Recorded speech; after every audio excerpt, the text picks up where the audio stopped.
আমি এখন একটু মশলা কষিয়ে নিচ্ছি, একটু কার্পু মাছ ভুনা করব। আলু দিয়ে একটু কার্পু মাছটা ভুনা করলে ভালোই লাগে।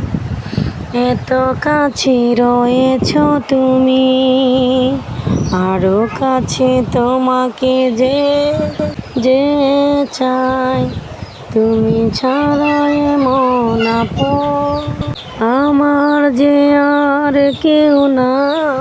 আমি কি গো তোমাকে ছাড়া একা একা থাকতে পারি সঙ্গী, আমরাও অমর সঙ্গী চিরদিনই, তুমি যে আমার যুগে যুগে আমি তোমার চিরদিনই, তুমি যে আমার যুগে যুগে আমি তোমারই, তুমি আছো সেই যে